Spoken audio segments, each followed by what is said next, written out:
A growing economy creates the resources necessary for environmental protection. You can't have a strong economy and a cleaner, safer, more balanced environment. We need to protect our environment. We need to grow our economy. We often hear industry and political leaders talk about how we need to balance the economy and the environment. A strong, growing economy and a healthy environment.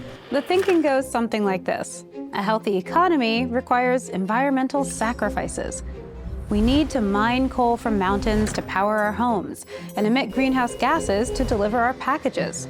Environmental destruction is necessary to earn a living and make the things we need. It has been developed to exploit the ecosystem without taking into account its continued existence. The logic goes, when governments and institutions try to curb environmental destruction, it interferes with the potential for businesses to succeed and provide jobs. Adding to our troubles is a mass of regulations imposed on major industries. We're watching the expansion of government regulation that kills jobs and economic growth. I'll cut red tape to help states get those factories built and put folks to work. Essentially, protecting the environment is at odds with a thriving economy. But there's a problem with this thinking. It treats the economy and the environment as if they were separate from each other.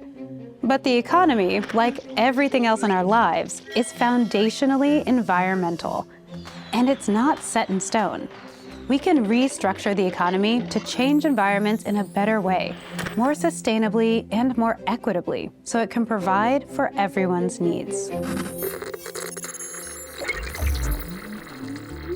Economists define the economy as the way we use and distribute resources to make, sell, and buy goods and services. Those resources come from how we change our environments, what we mine, what we grow, what we build, the energy we use, and how we transport all of it.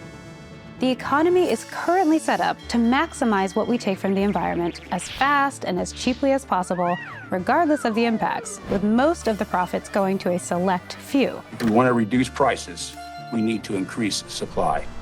It is essential to modern life and underpins economic and social progress around the world. Industries and institutions with the most power determine where to extract resources and dump pollution. In southwest Louisiana, the state's industries, mostly petrochemical, are freed from the local property taxes that fund services like police, parks, and public schools. California has issued more than 20,000 new oil drilling permits here on land. The worst impacts end up concentrated in areas predominantly populated by lower-income people and communities of color.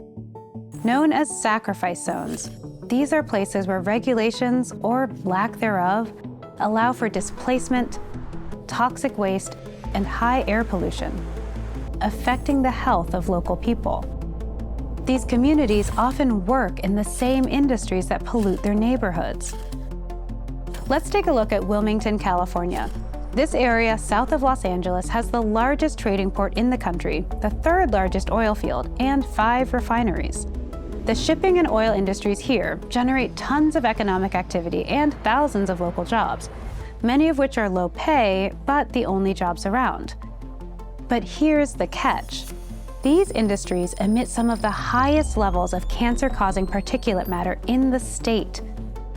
Of Wilmington's 50,000 residents, over 93% are people of color.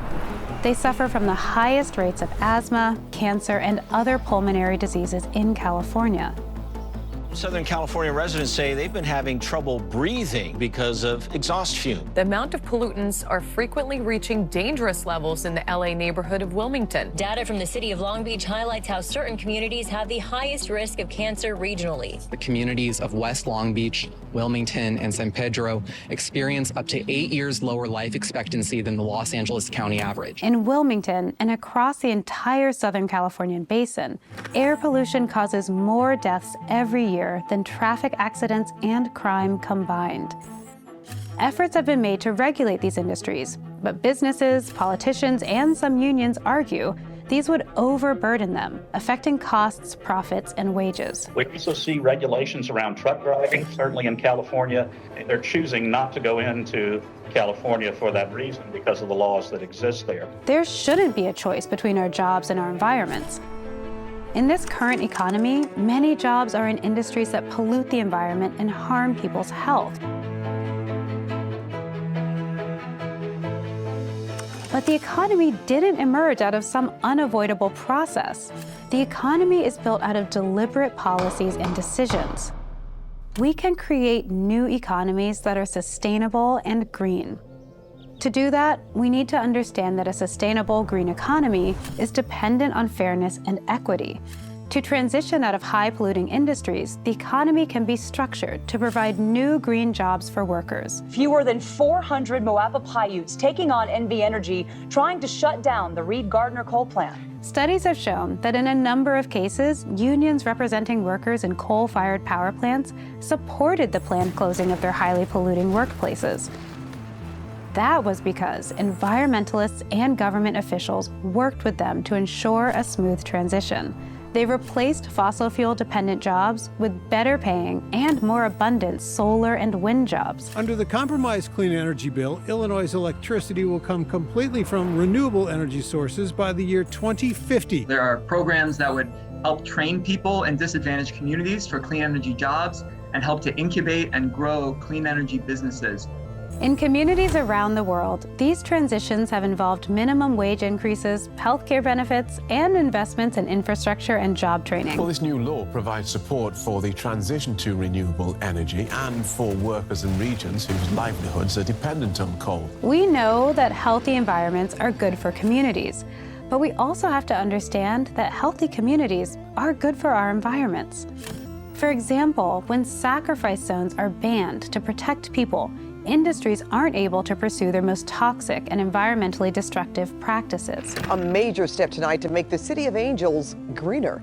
The City Council voted today to ban new oil and gas drilling sites and find ways to close down existing ones as soon as possible. The City of Los Angeles, a city built on oil and stolen land, is now going to end oil drilling and treat communities with respect. We also want to make sure some people and industries don't have all the power and wealth to steamroll vulnerable groups and excessively exploit environments. The current economy may seem like the law of the land, but we can change it just like we created it. It'll take massive federal investment, changing policies and laws, and listening to the most impacted communities. Understanding the connection between equity and our environments and seeing that the economy can change to support both is a big first step in the right direction.